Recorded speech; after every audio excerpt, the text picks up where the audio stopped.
Hello, welcome to the Student and Parent Returning to School Guide for Millbrook High School families who will be on Plan B. This final video will help our families transition back into the building beginning on Wednesday, February the 17th. This video will show all of the latest protocols and procedures that families will need to adhere to as they're returning back to school from the Plan B in-person remote learning rotations. We will first cover in this video the current information that we know for all traditional calendar schools. On February the 2nd, the board determined that all students will return to in-person learning beginning on February the 15th. For Millbrook High School, this in-person learning will be a 3-week cohort rotation beginning the first instructional day, which is Wednesday, February the 17th.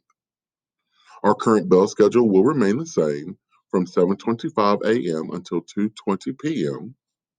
And our asynchronous days for the semester will remain the same, with the exception of one addition, February the 23rd, which will be for the ACT administration to all registered 11th grade students. Our other asynchronous days are February the 24th, March the 10th, March the 11th, April the 14th, May the 5th, and May the 26th. Traditional calendar rotation is outlined for the first 3 weeks. Cohort 2, which is also listed as Cohort B in Power Schools, will begin on Wednesday, February the 17th. Cohort 3, or C in Power Schools, will begin on Monday, February the 22nd. And finally, Cohort 1, or A in Power School, will begin on March the 1st. Students participating in the Virtual Academy will remain in the Virtual Academy on February the 17th. Students participating in the Plan B Learning in-person remote will begin their cohort rotations again on February the 17th. For any questions about your cohort rotations or the Virtual Academy, please contact Mr. Dwayne Flowers at this email address. If you have questions about your second semester schedule, please contact your Student Services Counselor. In our next section, we will cover our 3 health protocols that we will help students adhere to while they're on campus, which covers wearing face masks, social distancing, waiting 6 feet apart, and washing hands. Again, faculty and staff and students and all visitors are required to wear face masks under the following conditions. While on campus, both for indoor and outdoor activities, while attending or participating in a school-sponsored event, while riding on a school-sponsored vehicle transportation, which includes a school bus, activity bus, or other special transportation. If you have a medical accommodation for wearing a face mask, you may apply for that and submit that paperwork to our school officials.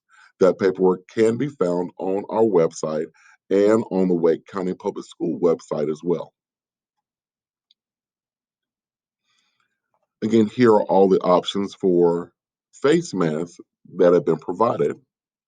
All staff have received 4 KN95 filter masks for campus usage. All students will receive a 1 pack of 5 cloth face masks on the first day of their cohort rotation during their first period class. If at any time a student's face mask malfunctions, teachers will have access to disposable face masks. Again, we ask all students to remain 6 feet apart from all employees, other students, and all visitors at all times while on campus. Students should not congregate, particularly during both arrival and dismissal times and in collaborative spaces. In addition to the collaborative spaces, the cafeteria, auditorium, and media center will have limited to no access for students during this school year. Here are some examples of how our classrooms will be marked for social distancing. And unless directed by a teacher, students will remain seated in unmarked seats facing in the same direction during the entire class period. Also, to help with social distancing, you will find these red arrows on our hallways, which will direct one way traffic during class changes. We also have these markers that remind students to remain 6 feet apart while they are traveling from class to class during class changes.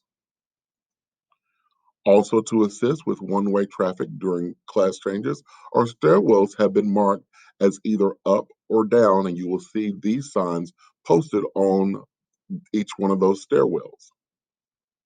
And finally, to help students understand the directional path, all classrooms have been equipped with a directional map that outlines the direction for each hallway during class changes. We also will encourage our students to wash their hands often with soap and water for at least 20 seconds. Students will also have the option to use hand sanitizers when soap and water is not available. Hand sanitizer stations are located at the exterior doors of each building, in every classroom, and every collaborative space. In order to minimize communal spread, students will not share classroom or personal materials with other classmates. Here you see an example of one of our touchless hand sanitizer stations that have been installed in every instructional space, every building entrance, and all of our large collaborative spaces on campus. Our next section will pertain to daily student health screening processes. All faculty, staff, and students, when coming on campus, must participate in the health screening um, each day. Our health screenings comprise of both a temperature check, of which temperature may not be above 100.4, and you must answer the following questions. Have you tested positive for COVID 19 within the last 10 days? Have you been requested to quarantine by health professionals due to close contact with a positive case within the last 14 days? And do you have any of the following new symptoms? A new cough unrelated to seasonal allergies, new fever or body chills and aches, a sense of shortness of breath or difficulty breathing unrelated to existing conditions, and a new loss of taste or smell. Each day, our students will participate in daily health screenings, and this is one example of our staff providing that health screening to our students. As a part of the daily health screening, students may not enter the building until 7 o'clock each morning and after they have participated in our daily health screening process. We do ask that students who are experiencing symptoms remain home for that instructional day if it is your turn for an in person remote learning. We have 3 locations that our daily health screenings will occur each day. The first location is our bus lot, and that bus lot is reserved for bus riders and walkers to campus. Our second location will be the front carpool lanes, and this is reserved for both students in carpool and all of our student drivers who park in the front parking lot of our school. If you are in carpool, you must remain in the car with your parents until your health screening has been completed. All student drivers coming in this section will line up close to the cafeteria to participate in your health screening. Our final location is the Wildcat Den, and this location is reserved for all of our student drivers who park in the student parking section in the rear of the school. If you happen to arrive late after 7:25, you must go to guest services with a parent to participate in your daily health screening. For our daily dismissals, we will dismiss in a tiered system. Our first dismissal will be to our bus lot for all of our bus riders and walkers. Our second dismissal bell will be both the front carpool lanes for those participating in carpool and our student drivers in the front of the school, and the Wildcat Den for all of our student drivers who park in the rear of the school. Our third dismissal bell will be for all students participating in after school activities. At the sound of that third dismissal bell, you will leave your fourth period class and go directly to your activity for that afternoon. We ask that all students, whether you are riding a bus, walking, participating in carpool, driving, be cleared from campus by 2:30 p.m. each afternoon. Our next section will cover classroom procedures when your students come on campus each day. Teachers will have their classrooms organized for social distancing, very similar to what you saw earlier in our previous section. Students will be seated facing in the same direction during the instructional class period. Again, as a reminder, students should not share materials and supplies with other students or peers. To help with this process, should bring their laptop or their Wake County issued device and all peripherals, which includes a charger, earbuds that go along with your personal devices.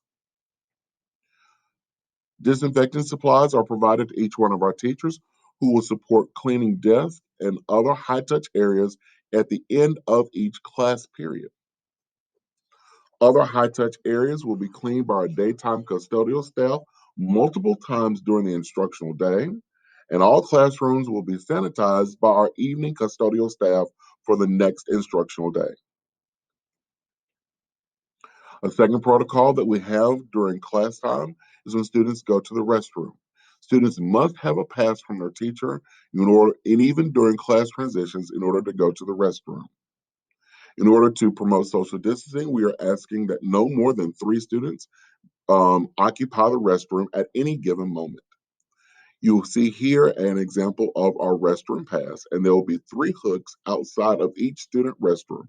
Students are expected to hang this pass on the outside of the restroom prior to entering the restroom. If there are no empty hooks available outside of the student restroom, students then should wait outside of the restroom until a hook becomes available. Again, students are not permitted to drink directly from water fountains. Water fountains should be used only to fill water bottles, and we have water bottle filling stations as well.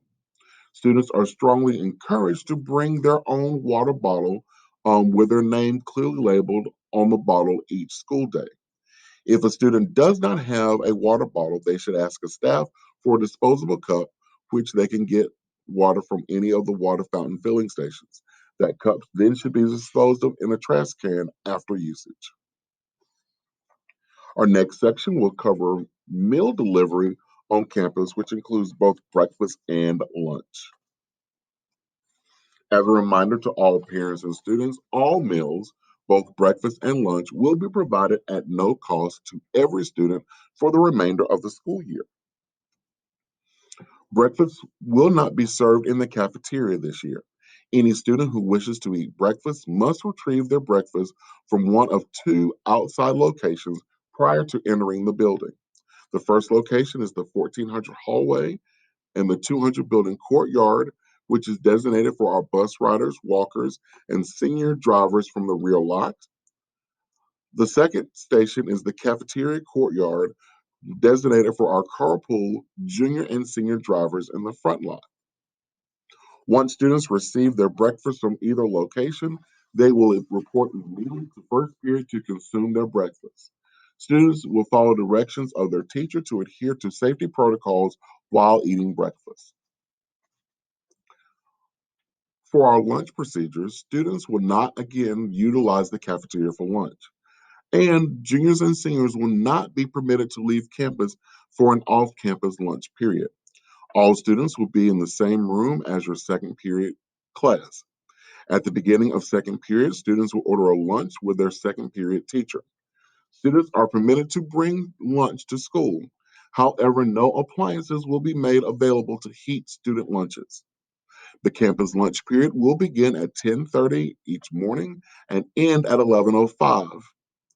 Cafeteria and other campus staff will deliver ordered lunches to each classroom. Food deliveries for lunch will not be accepted at guest services.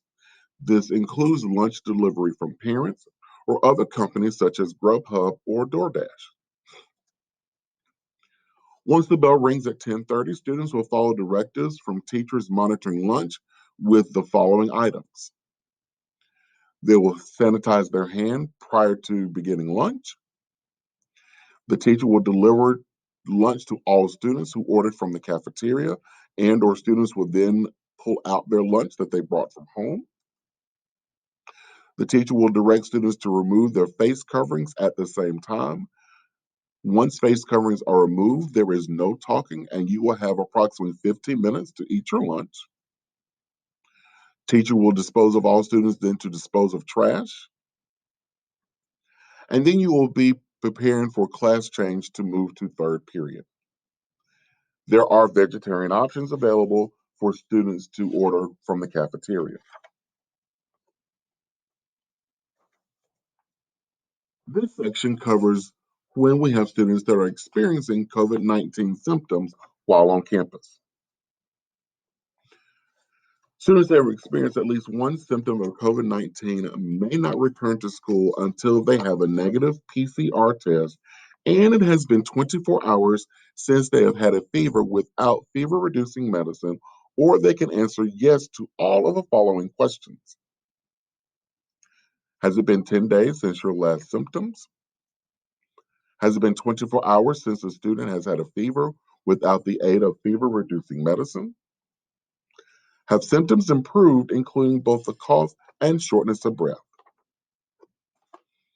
If students are experiencing symptoms during class, they will be escorted to our COVID Care Center. Students will remain in the COVID Care Center until retrieved from school by parents and will be requested to quarantine from all Wake County Public Schools and school related activities based on return of school guidelines.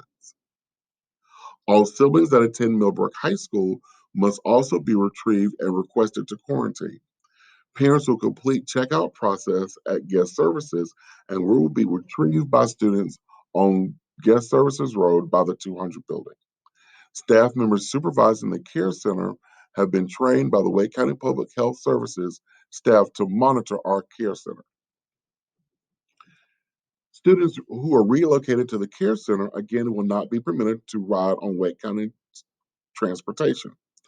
Students must be retrieved by parents or guardians as soon as possible to ensure the health and safety of all staff and students. Students are permitted to participate in live instruction and complete classwork in the care center while waiting for parents and guardians. Again, we have several quarantining protocols.